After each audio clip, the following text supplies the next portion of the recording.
Experience, quality, consistency, and the quickest turnaround times in the grading industry, we are proud to partner with SGC Grading. Check them out at www.gosgc.com.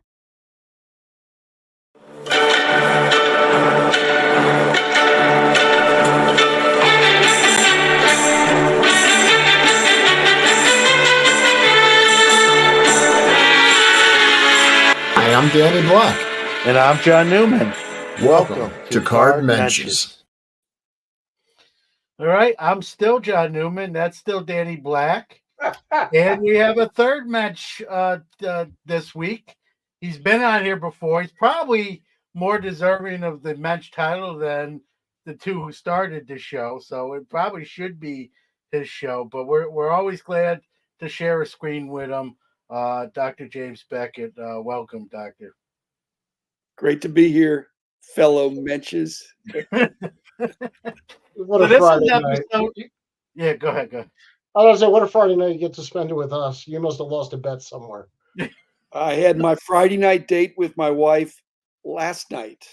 Okay. There you go. Better to be early than late. Well, I'm gonna give a quick shout out to my wife who's celebrating a birthday today. I will not give out the number, but it's a significant birthday. So happy birthday to my wife. There you go. Happy birthday, Laura. Yep. As well. Thank you for letting Danny slip away and do this episode. This is episode 35 of Card Mensches.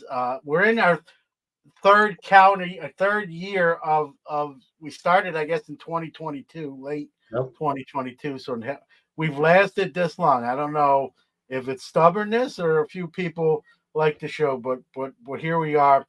This episode, Dr. Jim, as we didn't surprise Dr. Jim.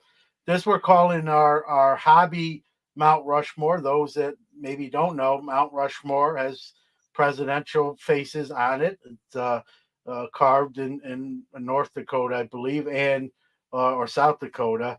And we wanted to do a hobby version. Who would be the four guys or people that we would put on our hobby Mount Rushmore? And I said, who better to have on a show like that than someone like Dr. Jim, who probably knows some of these folks we might be talking about tonight, and also to see who you pick, Dr. Jim, right? I mean, while we might have similar picks in certain circumstances, you've had your finger on the pulse of the hobby for a long, long time. You've attended, as people know, every national.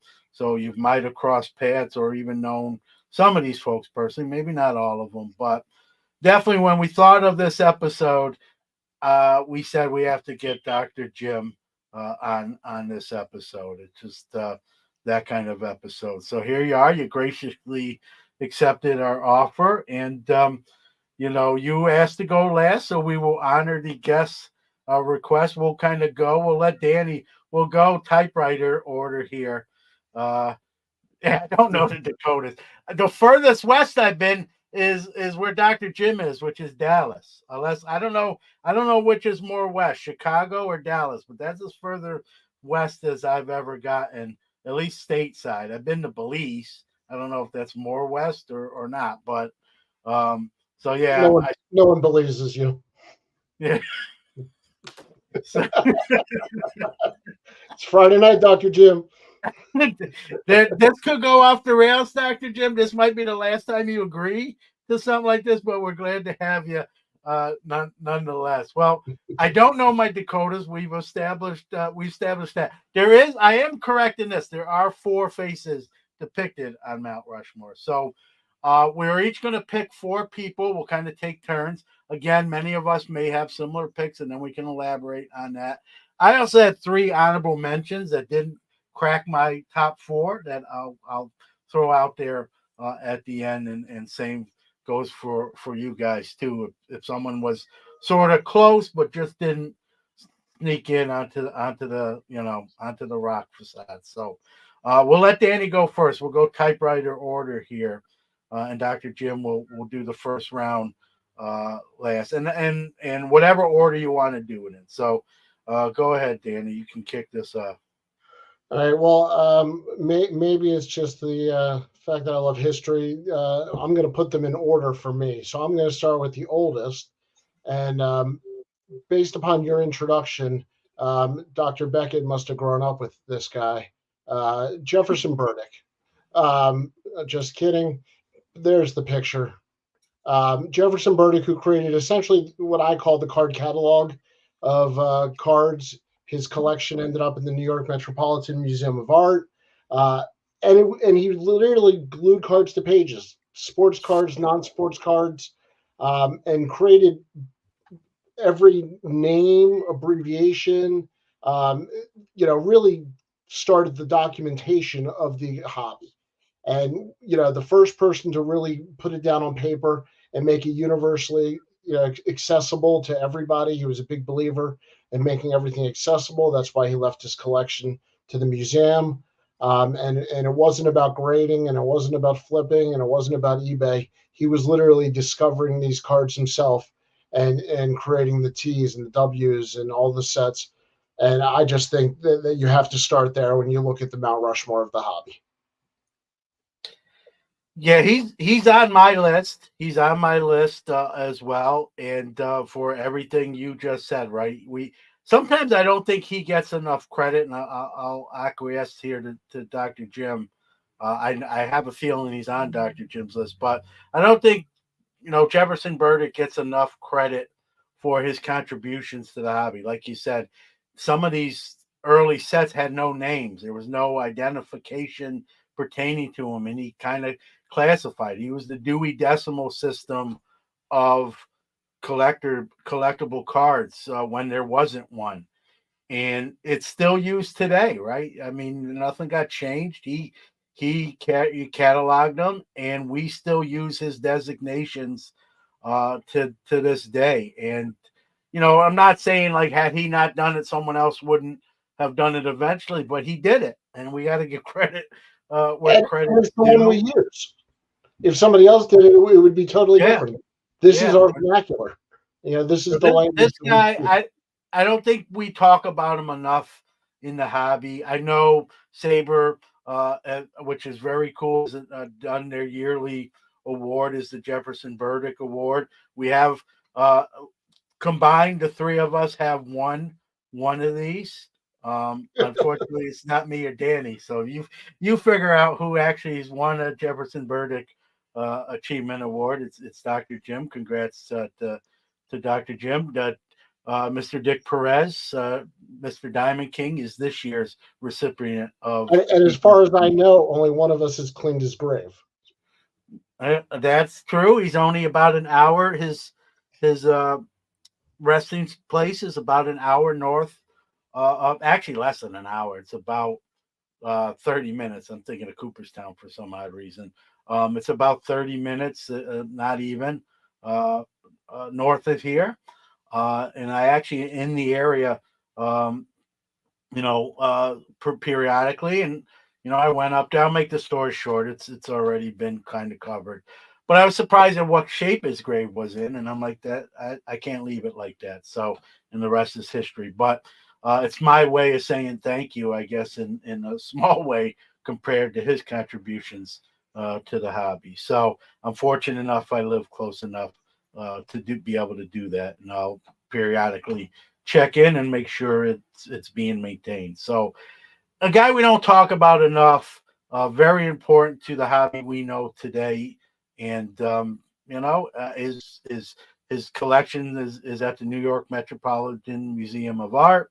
And when you're doing a Mount Rushmore, to me, he was really one of the first ones that came to mind. I'm going to shut up now and let Dr. Jim allude to his musings on Jefferson Burdick.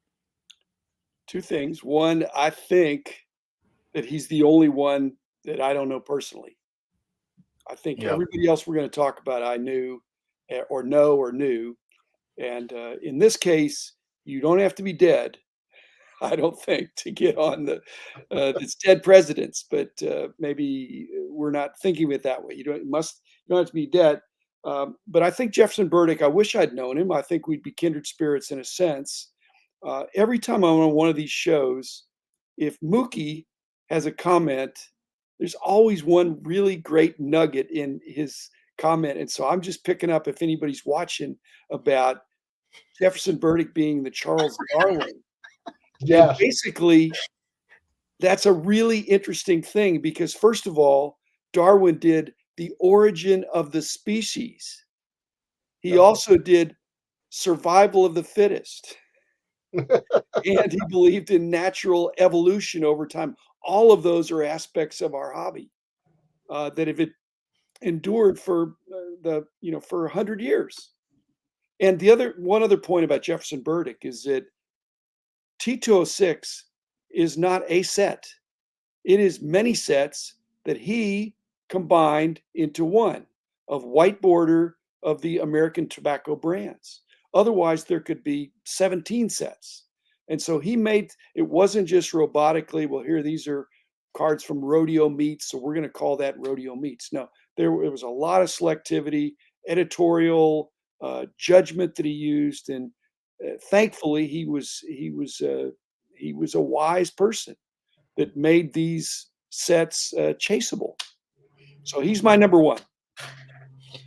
Yeah, no doubt. I want to just quick shout out. Graduated from Syracuse University, where I'm not too far away from myself, and he worked at what was called Kraus Heinz, which, if you look out my window, it's about 5 blocks to the south of me on the same street. So while he passed away, obviously before I was born and before I even came to Syracuse, as I'm originally from New York City, there is that connection locally with him here, being a Syracuse University graduate, working up the road, and being his resting place being about 25 minutes away. And I think even locally, Dr. Jim, I've said this on my show, having him kind of with his roots being here, and he's born in Central Square, New York, went to Syracuse.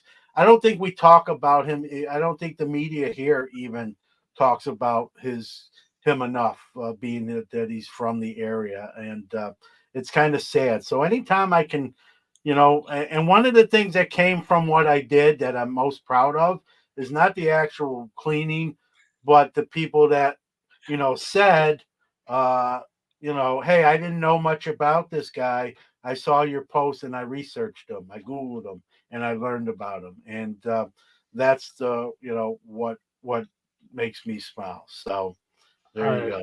I'm going to keep the trains on the track. John, you're on number 2 now, right? We're going around. Yeah, we all picked him. So I'll go second. This guy, to me,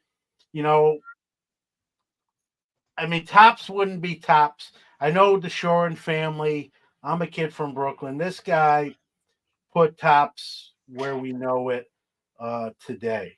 And that's Sideburger, right? He's a legend in the hobby. He worked, I think, until he was almost into his 90s as Tops. You can see him here later in life. He's still got a Tops shirt on. And, he was just a hustler. This guy got to know the players on a personal level, created relationships with them. And, the hobby, I don't even want to say Tops, but I think the hobby wouldn't be where it is today without this man, Sideburger. And so I know John Keating wants me to keep talking, but I think I'm going to put the mic down right here. John, you might have something in your mail if you're looking for a giveaway. Smell it first, though. Oh, all right. There you go. That's a Friday night for Newman. Dr. Beckett, your thoughts on Sideburger? He's my number 2. I did know him. He's a wonderful guy. And frankly, this is great because he really was a mensch. Most people thought he was a real mensch in the fullest sense, and really was a great promoter of the hobby and of baseball and of Tops, and just a wonderful guy. And it's sad that he's gone, but he made many contributions, not just 52 Tops.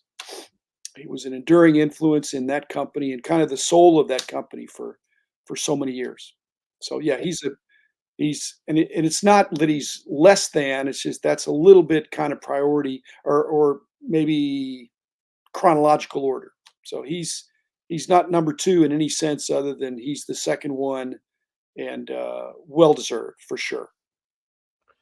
What was his ability to get player contracts early, and also the design of the cards? I mean, that is the hobby, the modern hobby. I think Woody Gelman was more on the design of the cards. Now, Cy may have had some inputs there. Yeah. The bold move of going to the larger card was a big deal. And in '51 they were doing these, kind of tall and skinny kind of Connie Mack All Stars and the teams and all that stuff. So that maybe those were tests, but the 52 top size, I think, really took the market away from Bowman. That is not Cy Berger. No, it's not Cy Collington. Unfortunately, it's not Cy Berger. Danny, anything he made your list too, I'm assuming? Yeah, he was my number 2. I think he's synonymous with Topps. I think Topps is the biggest name in the hobby history for card production if we were to rank them. And, Topps is not, to me, it doesn't exist or doesn't have anywhere near the cachet without Cy Berger. So, and this is funny. Brian Gray was calling Dr. Beckett. We wanted to know why he wasn't number 2. It might be. Let's Just see if wait. he makes honorable mention. Just wait. Anyway, so just because of his association with Topps and the length of time in the hobby and everything he did to I think to create the modern card and hobby, we call it vintage, but post-war, the Topps brand easily number 2, going in chronological order for me. To Dr. Jim, like, I know you knew him. You went to every national. Was he someone that made a point to be at the national himself too, Dr. Jim? Was he was that commonplace for him, or not so much? In the early years, Topps really didn't have a presence at the national. It's only been in the more modern nationals last 10 or 20 years where there's been a strong corporate presence. But the Topps in the 80s and 90s, I don't think they felt like they needed to be there. So where I saw Cy Berger was at baseball, like winter meetings. I saw him at the winter meetings. That's where he could hold court, and because it was this combination of the players and the cards, and he just really was. Like I said, that was his element. He loved that whole thing. But the national, he maybe came a few times, but that wasn't his main thing, I don't think. Ruben has a comment in here. Dr. Beckett, was that phone call PSA offering to buy you from the show? Trying to acquire a Mensch? Yes, it's a Mensch move. So they're on an acquisition spree. Yes, exactly. Well, we'll see. But wait till I get all my names out, and then we'll see if they want to call me or not, because I've got some controversial ones. Oh, okay. I'm going to hurry up and get to Dr. Beckett. We're on number 3. Yeah, you're up. So whoever you want to throw out. No, I want to go last every time. I have 20 names, guys. I have 20. Okay. And 3 is probably where I will diverge from you guys. So you guys go, and then I'll give you my 3rd, which I don't think you will have picked. Well, I'll go with number 3, because to me, my 3 and my 2 kind of went hand in hand. I went Warren Bowman. I know there's some controversy in the beginning of the company. There was lawsuits, lots of stuff, but he pushed Topps. Without a doubt, Bowman, I think, made Topps a better brand and for some creativity. Some of my favorite all-time cards are Bowman cards. I know that's true for John and Dr. Beckett. I'm sure you have your favorites. To me, the classic shot of even him blowing the bubble gum. I just think that he was the next big name that put it on there. So for my number 3, I had Jacob Warren Bowman.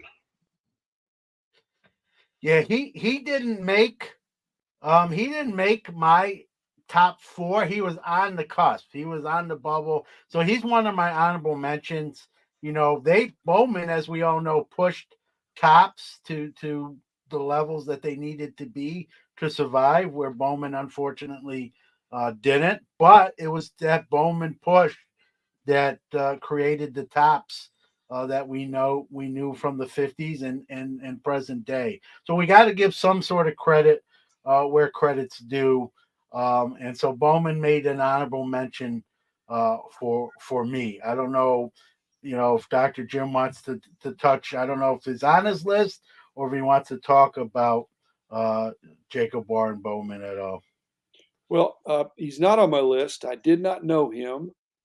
He's kind of on my semifinalist list. I have, some obvious selections, then I have some finalists, and then he's not in my top 20, which really hurts to say that, because after you've said what you've said, which is correct, I think he's certainly deserving of honor, but he doesn't.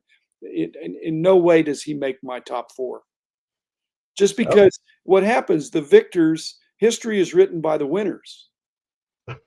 Fair point. History's written by the winners. So Tops won, and if you're going to have Cy Berger on there, then Tops won. So, one more thing is when we get through with this, I also have I have two thoughts that are kind of that I didn't tell you guys about. One is, what would the Mount Rushmore be for if it was done in 1975? Well, then I'll keep Warren Bowman on my list. So he could come into that. And then the other is, what would the Mount Rushmore be in 2050? Huh. In other words, in another 26 years. And I won't be here for that list, Dr. Jim. You and Danny do a little like in memoriam segment for me when you do that show. Well, then if you're not there, then you could qualify for being on Mount Rushmore. Well, that's what I'm holding out hope for right there. Right. That'll do it all. Anyway, I have some aspirational ones for 2050. All right. Yeah, that's fine. Whose turn is it? I think it's on to you, John, for number 4. Well, no, number 3. Number 3. I'm sorry. 3? Yeah, this will be my third. This will be my third. This one was, I had to really think about this one, and there was points where I honestly can I put this person on? And then I really said, you almost have to, right? We all love the National. Dr. Jim's been to every one, as I always keep saying. I was kind of a late entrant to going to it, and I love it now. I'm going to get to everyone I'm able to go to from now on. And it's just a great event. I call it the Super Bowl to Hobby. We circle the calendar the week of that every year and look forward to it. It's become more than just a card show. It's an event. It's events after the show. And this guy is really the one who we sort of owe tribute to this show existing. And it would be, if the National wasn't the event we know it as, we could not put this person on the list. But because the National is what we know it as, it would almost be criminal not to have him on the list. So my third one is this gentleman here, Mike Burkus. The main stage is named after him. He passed away, unfortunately, early at 69. But if you enjoy the National and you love that week as I do, and thousands of others collectors do, this is really who you owe homage to the event. And I know you knew him, Dr. Jim, so I'm definitely going to acquiesce to your personal relationship with him, and as someone who's been to every National, as I constantly say, I have a feeling you just have nice things to say. He was a close friend. We got along great. He was, we had different personalities, but we were tracking together in so many, steps along the way from the very first National. And, I'd made trades with him back in the 70s. He was a great collector and just a wonderful guy.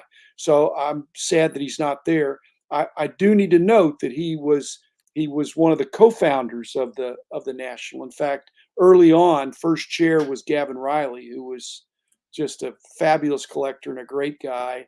And then Steve Bruner was kind of the quieter one. And then Mike was the one that was the mouthpiece for it. And Mike endured. Gavin later kind of dropped out, and Steve dropped out, and Mike carried it on. And as you said, John, just took it to great heights based on his personal drive to make this hobby be as I say, the greatest hobby in the world. So he's very worthy. I have him in my top 10, but he's not chiseled on my Mount Rushmore. That surprised. I'm not gonna lie. That surprises me a little bit. A little bit. I almost didn't pick him because I thought you were gonna pick him for sure. But I mean, I had to in my 4. But again, you have a different perspective. You've got to know many of these people that are probably on your list where I didn't. So that's probably a factor as well too. Well, there's so many deserving people, but like I said, Gavin Riley was the initial prime mover for the National, and then but so he was the main communication in 1979 and 1980. But over time, Mike Burkus just had a way with words and really took it to the next level. So it was a group effort, and yet he emerged as somebody who really, by force of will, made it into the as Bobby Baseball says, the kind of the Super Bowl of the hobby. Absolutely. But he's not on your 4. Okay, my 3rd, which will be very controversial, is Hannes Wagner. I don't think we'd have the hobby we would have today without Hannes Wagner. He's not thought to be as outstanding of a player. Talk about somebody that gets no respect like Jefferson Burdick. He was probably the best player of his time. He was fast and strong, and 5 tools and all that. And Pittsburgh was a major place in those days. If you go back more than 100 years, he was. He also is the subject of the very first quest, the very first bounty. There was a bounty on Hannes Wagner, T206, from back in the late 60s, early 70s. And it's the first bounty ever.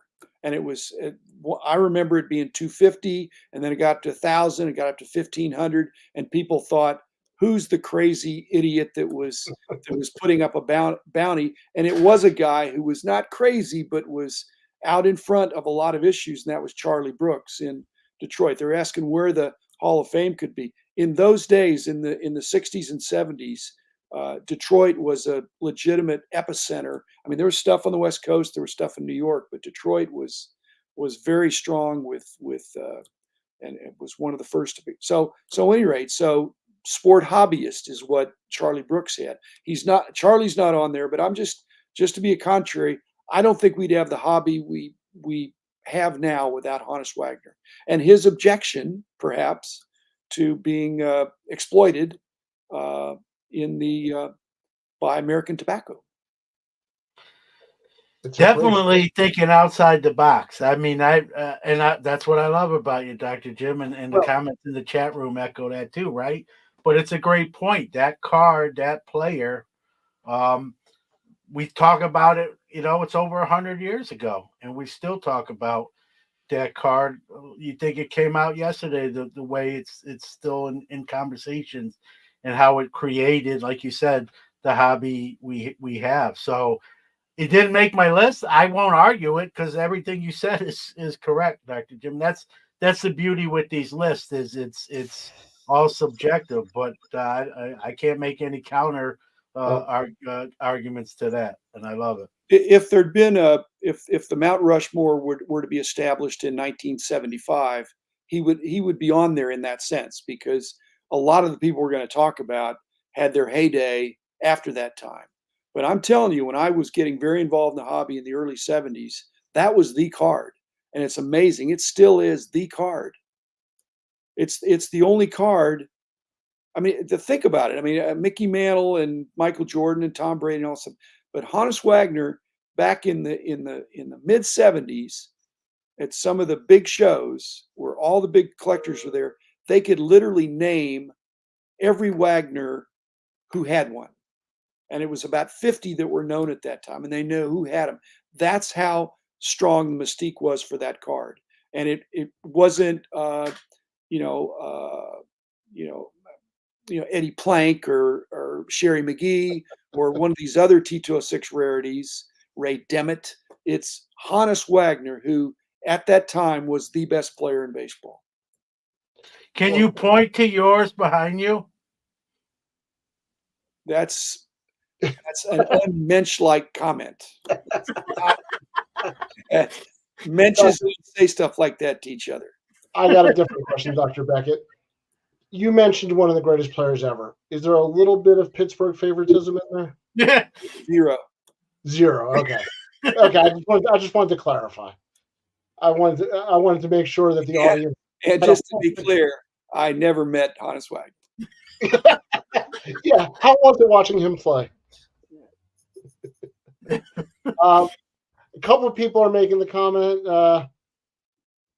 People have passed down their mantle love to their children, remain strong. There's some truth there, talking about, I think, New York and Mantle. I'd say both Wagner and Mantle, but of course Hannes came first, or Hannes, the first chase card, I guess, without a doubt.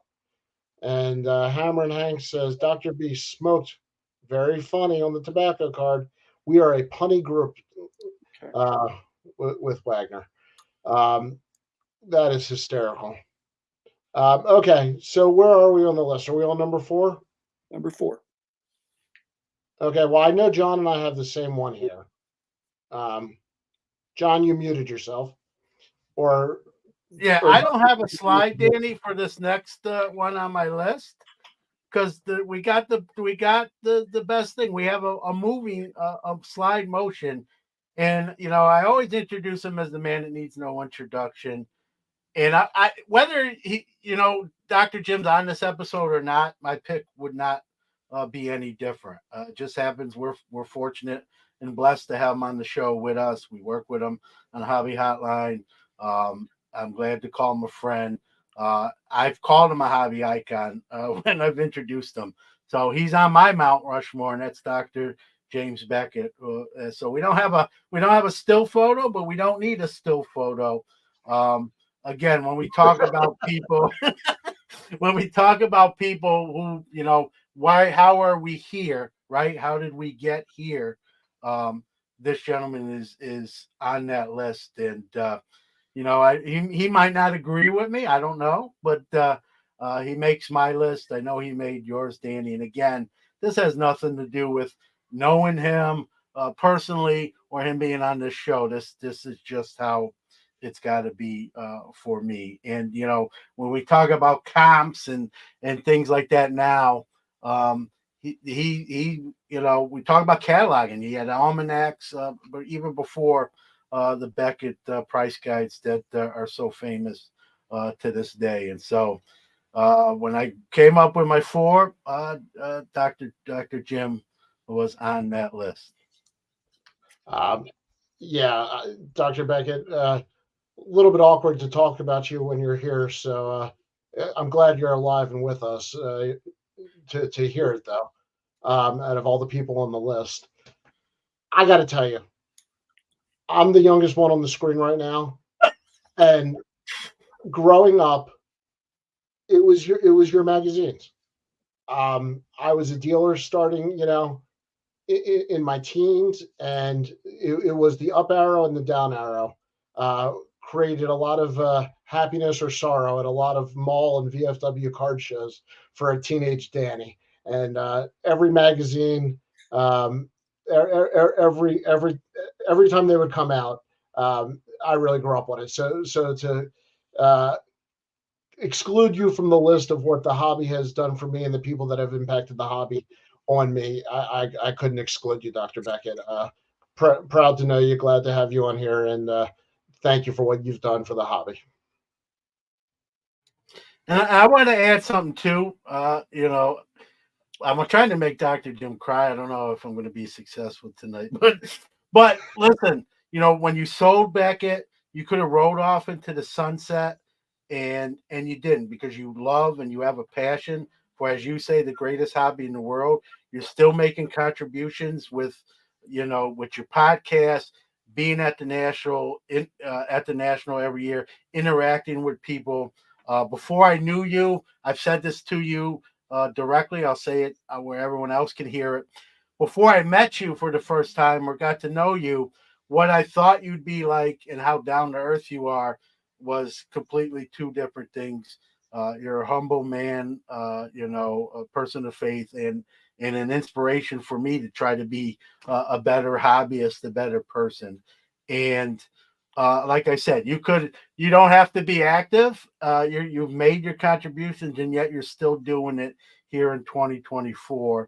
And that says a lot about the man and the person you are. And so this was very easy for me to put you on this list. And it has nothing to do with knowing you or being here. It just has to be that way. We were also paid off by the Singles Club.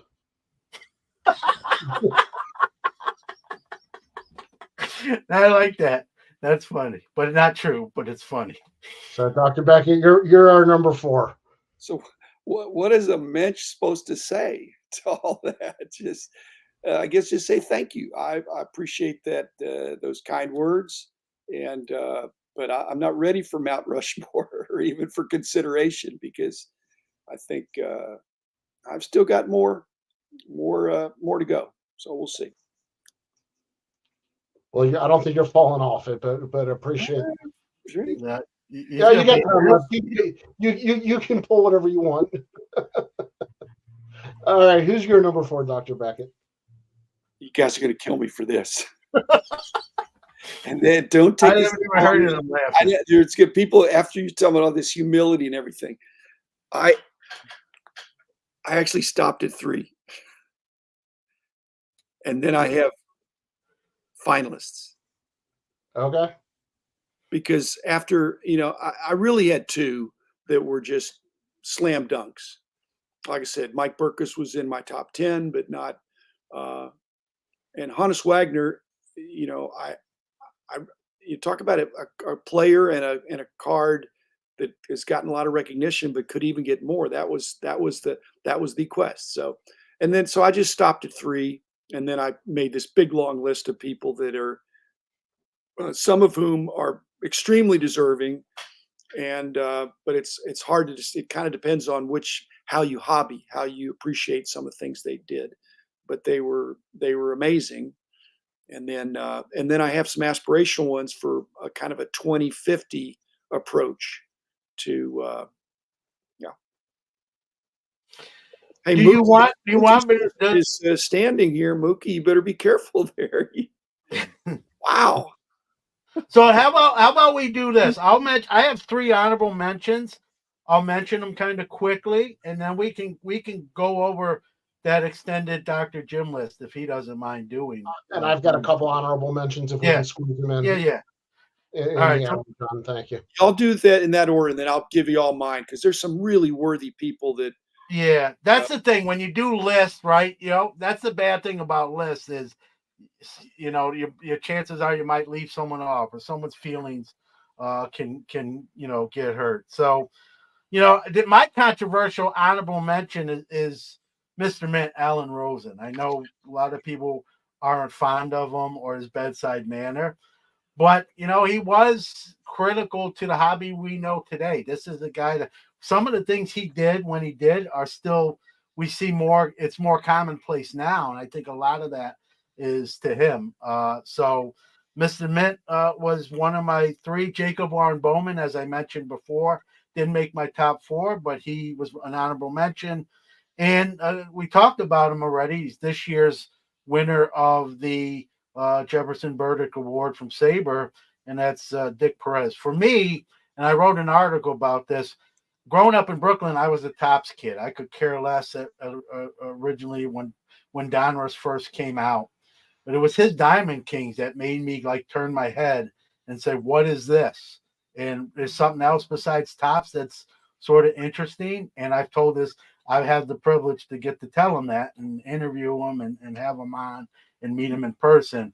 So for me, he makes my honorable mention list just to the fact that he turned me on to something other named not Tops when it comes to sports cards and baseball cards. So those are my three honorable mentions, Danny. I don't know. Go ahead with. I don't know if you have any similar ones or in addition to. But go ahead. Well, I wanted to touch on, and Dr. Beckett expanded a little bit, but John, your Mike Burkus choice, I had as a honorable mention, but I had the entire crew that started the National, because I know it without that group, it might not have ever gotten off the ground for Mike Burkus to put the accelerant on it over the years. But to me, um, the National would also answer the question of where's the geographic center of the hobby. Wherever the National is, that's the geographic center of the hobby, and the power of the National has just become so strong for people who love to collect, even if you don't go. I mean, the prices on cards across the hobby rise around the National. Downloads on podcasts go up around the National. People just are much more into the hobby, and that's all from the buzz surrounding our Super Bowl. So for me, yeah. So you're saying Atlantic City? Yeah. You backed me into a corner on that one. No, how about inside the building? Not Atlantic City, but inside the building. Listen, I'll take Atlantic City. I can drive there. My wife likes it. She goes to the beach. So, and when she travels, I've talked about this on my show. When she goes, my bill gets cut in half because it comes out of that joint account.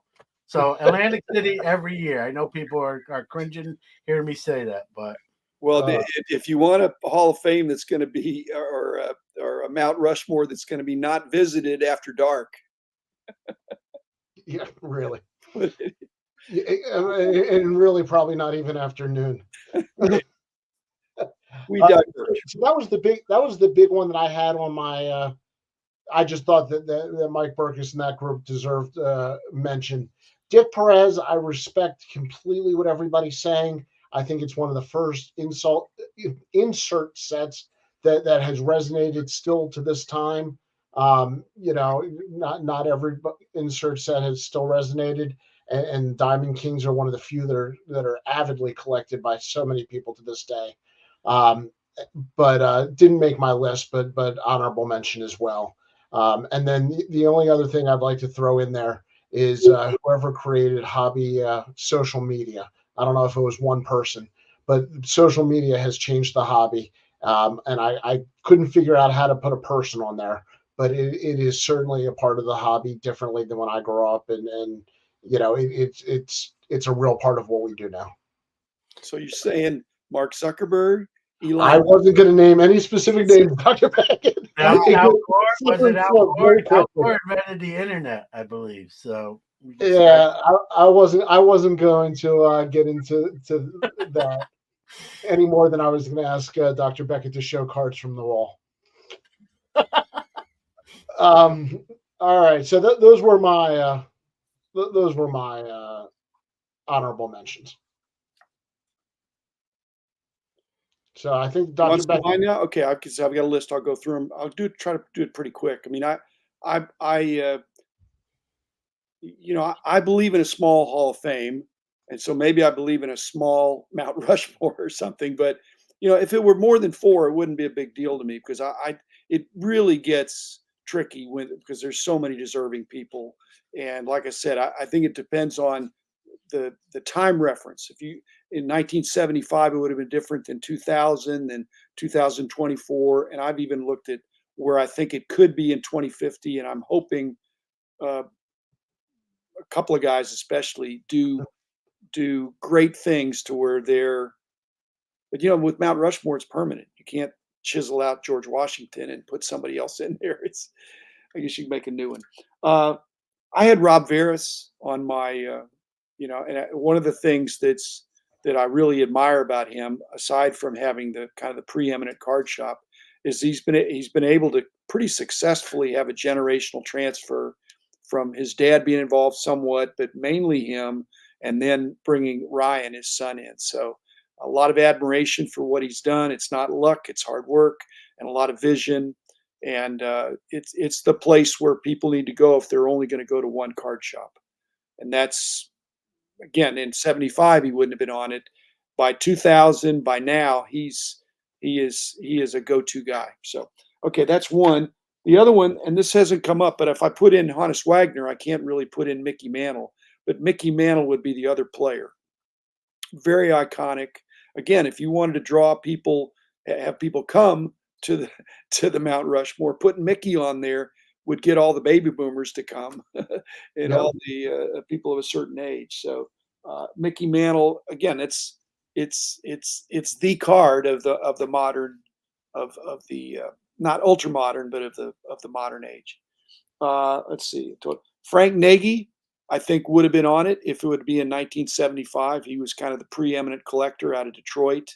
He was the guy that, when I was getting ready to do price guides, he had so much wisdom about which he had all the cards pretty much. He had probably the best collection in the world, and but he knew what was tough and what wasn't. That was really and very helpful to me. He was like a auto worker, but he was just really an amazing guy. So I did a podcast about him, but I don't think he makes it now just because he's been gone for a long time. But he was I think he was kind of a mensch, in a certain way. Jeff Rosenberg is not going to make it, but he's one of my finalists just because he's had an enduring. He's given his heart and soul to the hobby. He's produced cards. He's handled the autograph stuff. He's done shows, and through it all, he's done it with class. And again, a lot of respect for him. I don't think he makes it to the mountain, but he's very honorable mention. I have Brian Gray as a finalist, and I've been talking to him lately. I got him on my podcast, and basically, his goal. I mean, he's driven, and even though he's sold Leaf, his goal is to continue to make an impact in this hobby. And so, if there's a 2050, I'm hoping he makes it, because if he makes it, that means he's taken his creativity in a different direction and done some amazing things. So I'm hoping he makes it. Right now, he doesn't make it, but he's honorable mention at this point. Jeff Wilson, another controversial one. Not for now. He doesn't make it now for sure. But in 2050, if his card shop has really taken off like he hopes it will, and he's doing pricing and media and all this stuff, he's super entrepreneurial. And if he continues at the same rate he's gone in the last 5 years, he could be on the Mount Rushmore if it's done in 2040 or 2050. Kit Young. Probably if it had been done in 2000, he'd be on there. The Kit Young Summit in Hawaii. He didn't found it, but he kind of shaped it from early on, and that was instrumental in bringing the hobby and bringing the manufacturers and the dealers and the collectors together all in one room. It didn't happen before that. It happened there before it happened at the National, and it was because of Kit's persuasive abilities to really. Well, who doesn't want to go to Hawaii in February? But still, he got the right people in the room or in the area, and that was fabulous. And again, he did it because he cared. He doesn't. He's plenty wealthy, but he believes in the hobby, and he really helped take it to the next level. Another controversial one, Barry Halper. Again, if you did it back in the 90s or something like that, part owner of the Yankees, he's passed away now. At one point, probably the best collection as well. And much of that went into auction. And I knew him, and he probably would want to be, he probably was a mensch in a sense as well. So, for some people, if they ever went to his house, they would say, yeah, Mount Rushmore is in his house with his dry cleaning rack of uniforms from every Hall of Famer. Another controversial one, Ken Golden. This is more out. I don't have him on now, but if he keeps going, he's either going to burn out, he's going to flame out, or he's going to take over the world, because he is extremely driven, and He's successfully bridged the gap into a TV show, Golden Touch, and auctions, and there's more that he wants to. He's been a card manufacturer. And so in 2050, if there's a reevaluation, and if he's been going at the same speed that he's been going the last couple of decades, because he's done a lot and he's not that old. He's quite a bit younger than me. So he's got more to go, and we'll see. Richard McWilliam is a finalist. Again, if he'd live longer, I mean, just for the thought of having the vision to not, the vision was not just to create Upper Deck and be the business mind behind it. It was also the business mind to take out your partners. And he didn't kill them, but he acquired the company at a strategic point. He believed in it more than anybody else, and that was that he bet big on our hobby, and that's worthy of respect. And it's disappointing he's not around. His family's still in the ownership seat for Upper Deck, but Upper Deck took this industry to another level. Michael Rubin. If Michael Rubin is not on the Mount Rushmore of 2050, then that's a problem. Because if somebody can 10x this hobby, they deserve to be, I don't know, they could have their own Mount Rushmore. If he really 10x's the hobby, and I hope he does without messing it up, but I'm hoping that in 2050, we are deifying Michael Rubin as a visionary who put his money where his mouth was, put other people's money where his mouth was, figured out a way to get this done. And I hope he does it. And I hope he does it. Next I have Mike Ehrenstein. Again, he's been a card manufacturer. He's been a show promoter. He's done so many different things. And again, somebody in the comments mentioned him earlier. Yeah, if it would have been earlier in the 70s, or the early 80s, absolutely. I mean, now he's, like you say, John, if you're the older guys, are usually forgotten. Another controversial one, but certainly worthy. But this would have been only a Mount Rushmore for the period of 1988 to 1993, and that is Lud Denny. And again, because of his size, he would need to take up 2 spots. Okay, now he's passed away, but he was large and in charge. And he 100x'd the football card, and maybe 10x'd hockey, but he 100x'd football.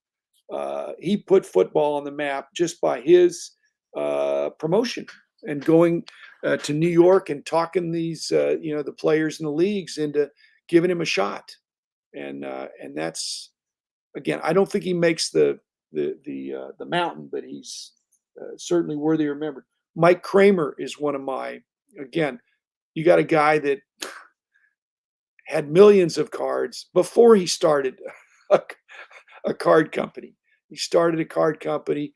And the other thing I like about Mike, besides being a good friend, is that he exited honorably.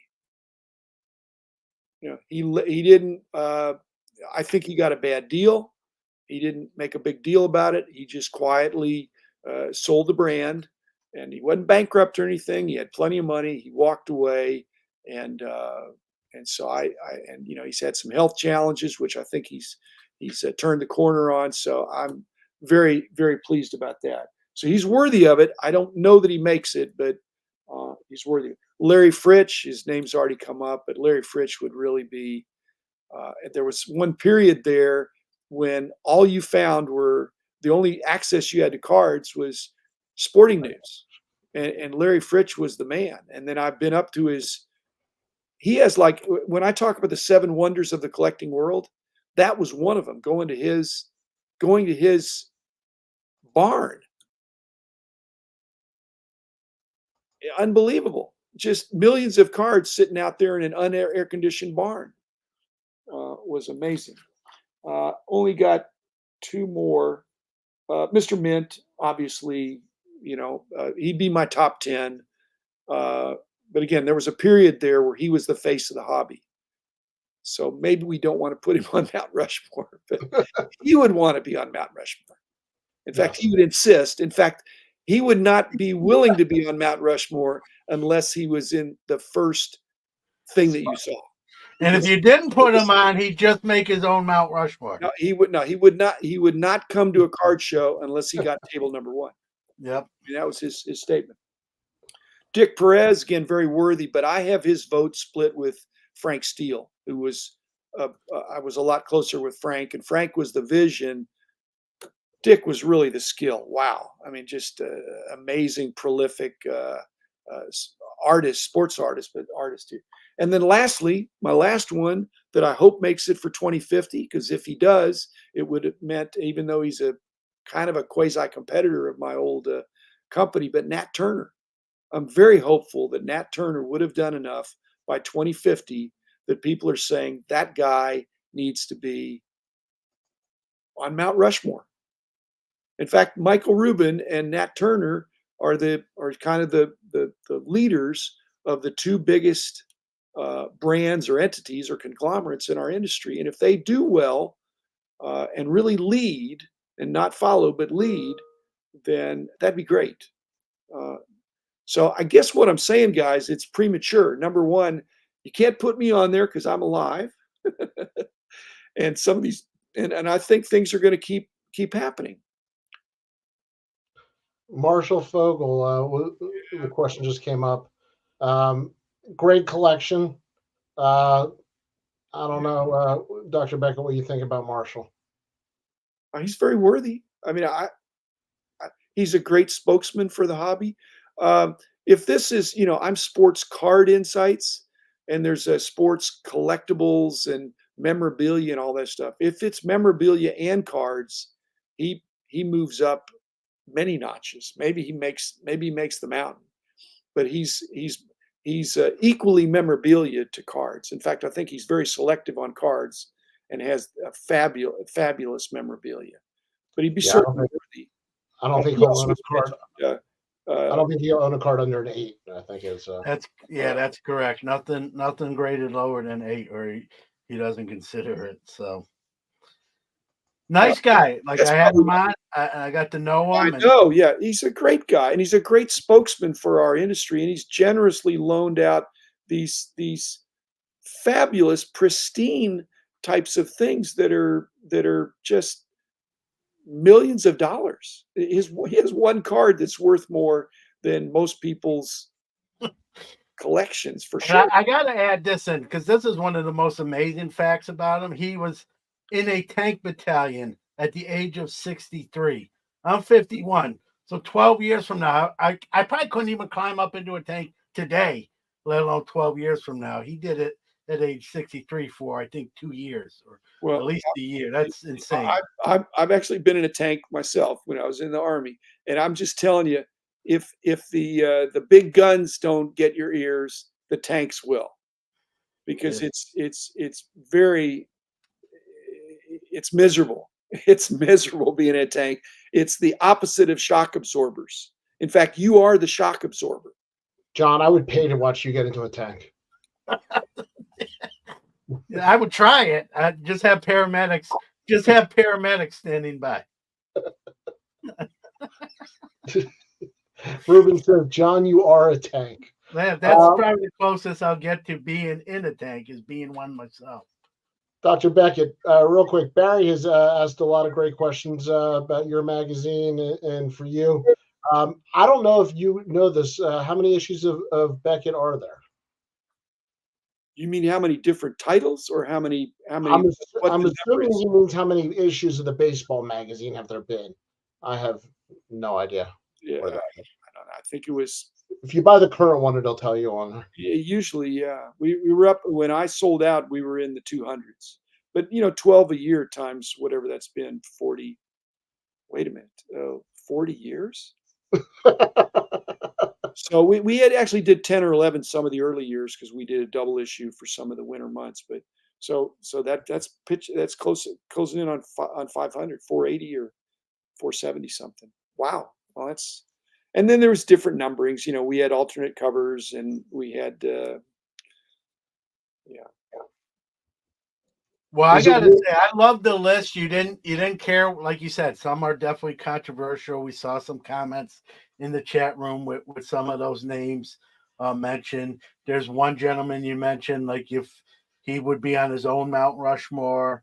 Mr. Mint would, if he wasn't on it, would just make his own and put himself in the first slot there, as you said. But sometimes whether you like or not like a person, right, we still have to respect what they've brought to the table, and you got to sort of put that opinion aside and give sort of credit where it's due. And I think you did that with that list. It'll be interesting. I don't know if I'll be around.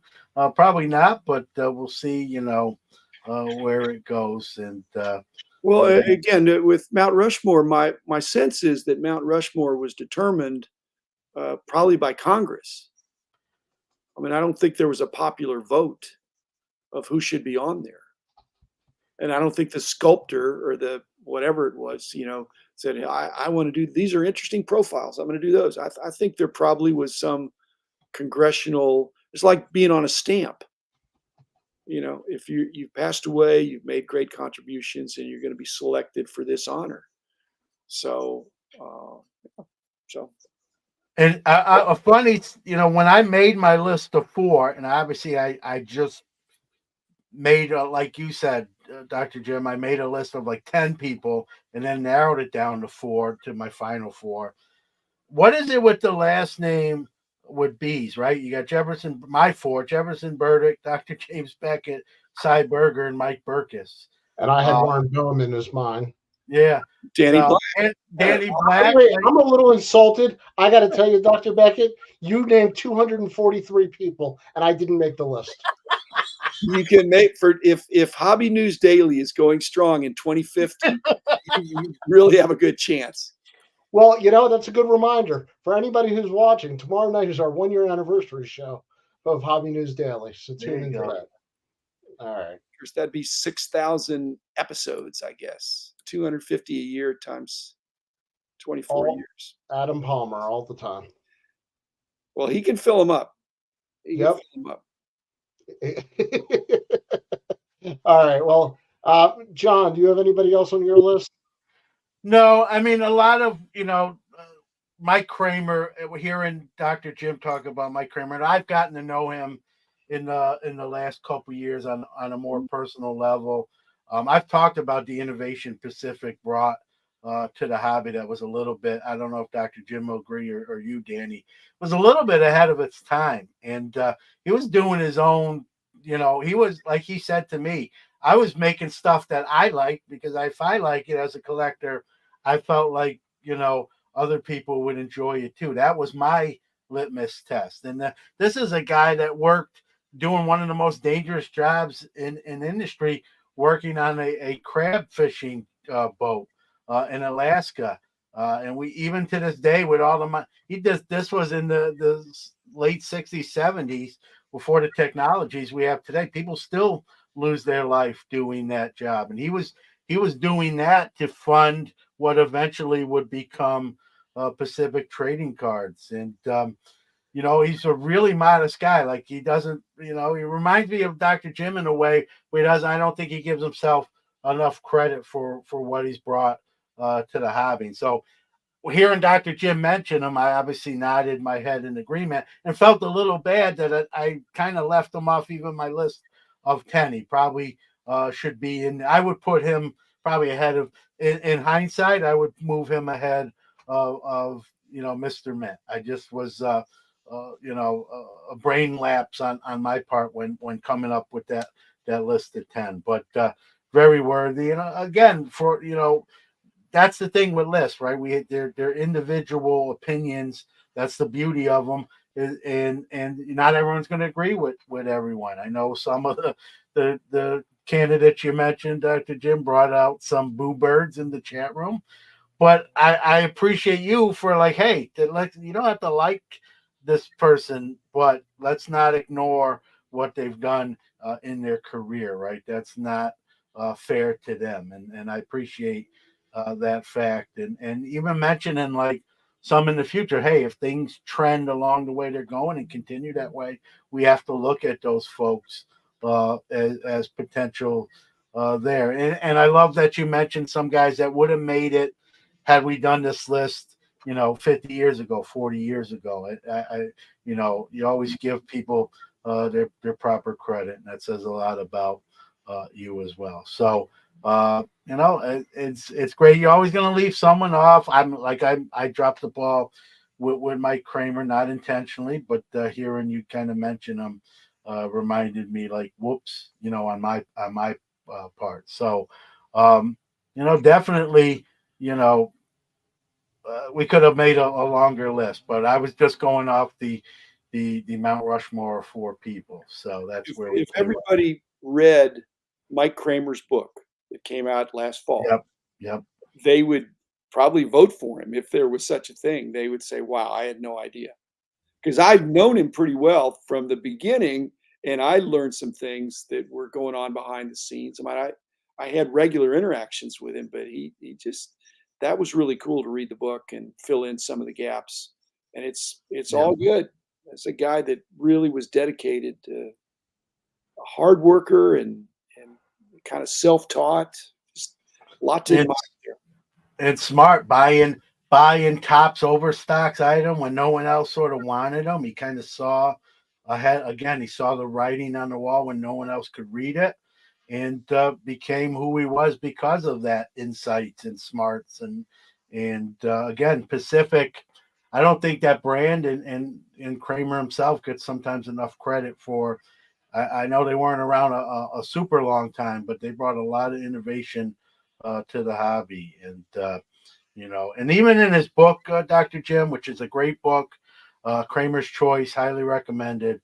Even that, he was very modest in how he did his own book, and it's a great read. I think it took me. I'm not a voracious reader. I think I had that thing done in 2 days, and was I knew a lot about him, but like you said, there was stuff in that book I had no idea until I read it. So. And I wanted to mark this earlier. This cracked me up. Ruben said, whoever invented penny sleeves and top loaders, that guy needs to be on Mount Rushmore. So, well, who wasn't Dr. Beckett? Well, it could have been Ultra Pro. I mean, I used to be, it's possible Ultra Pro was involved in some of those things. They were one of the early supplies makers.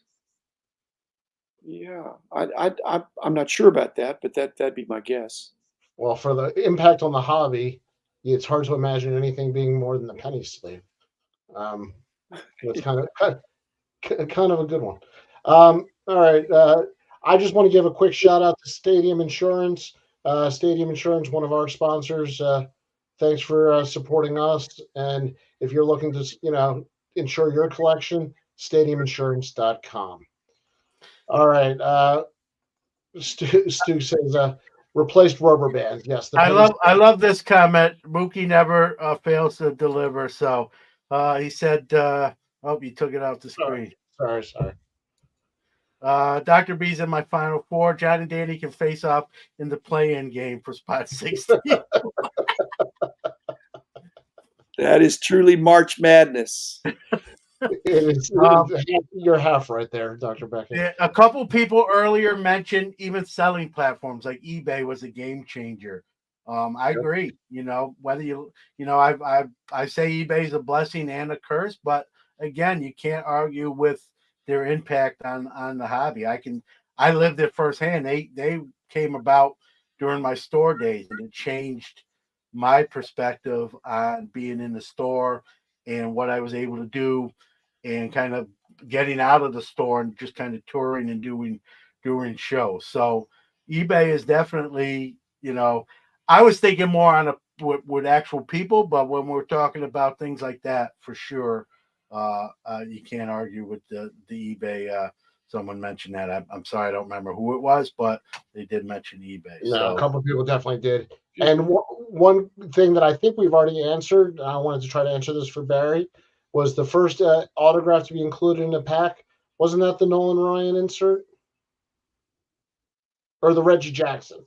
There was a Reggie Jackson, I think. Upper Deck Reggie, I think. Yeah, that's the upper. And again, you mentioned. That's why I wanted to bring it up.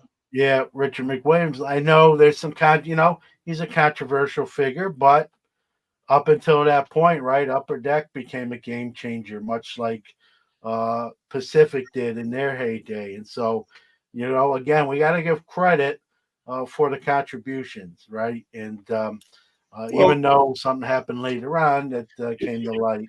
yeah, it's stood the test of time. Like Mike Yeah. Kramer, he wasn't highly regarded when he was doing these things. It's only in hindsight we look back and think, wow, that guy had so many innovations and entrepreneurial energy and did a lot more right than wrong. But his brands were not respected that much when they were coming out. He was in fourth place or whatever place there was. He was, and the leagues were not happy with him. But he didn't overproduce. He was quality minded. So I think, like I said, why I'm looking at the time aspect of it is that you need some time to see the body of work. And like Dick Perez, you've seen 40 years of excellence, and so that's enough to look back and say. So it's like the Baseball Hall of Fame is that you want to have enduring excellence, not just, again, I'd put Dale Murphy and Roger Maris in probably two MVPs in a row is unbelievable. But if you only have 5 or 7 or 8 years of great playing, and you stay too long, maybe that's a message for me. I better not stay too long. Maybe that's Willie Mays stayed too long. It damaged his legacy. Yeah, no, we got to vote for YouTube. YouTube has made the hobby a much smaller place, even though the hobby is a big thing across the world. YouTube has made it feel more intimate, and so I wouldn't argue YouTube as well. Like you said, Danny, social media, right? In general, we can kind of just put it in that sort of just one category of social media and content, which made it's made the hobby world a very intimate and smaller place, and I think that's overall I think is a positive. There's probably some negatives in there, but I think the good outweighs the bad there. I think a Mount Rushmore concept, though, is not good, slightly outweighing the bad, or there needs to be not very much bad. Yeah. So that's the idea. This should be the small hall inside the hall. I think so. Yeah, that's what it's like. That's why. And so I have a foyer full of worthy people that don't have to buy a ticket to get in, but they're not going to be on the mountain. But if it was a big mountain, they could be on that mountain. Well, here's a candidacy I can get behind. Barry says, Dr. James Beckett for president, 2024. Do you want to take this show to officially announce that you're running? My platform is to 10x the hobby. To 11x. You got to 11x. Listen, I would vote for you. I don't want to make it political, but I would vote for you probably over what we probably will have to vote for. So I'm all for that. I'm not that much younger than those guys. That's yeah, but you might have more. I'll say this with certainty. I think you have your faculties a lot more than those gentlemen do. I'll say that. That's we'll see. I think we've lost. I think the crowd. This is Barry's first episode. He said, and I think we're giving him a ride for his money tonight.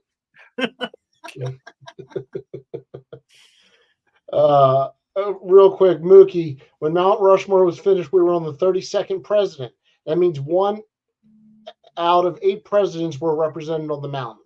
So when we talk about small hall or big hall, okay, yeah.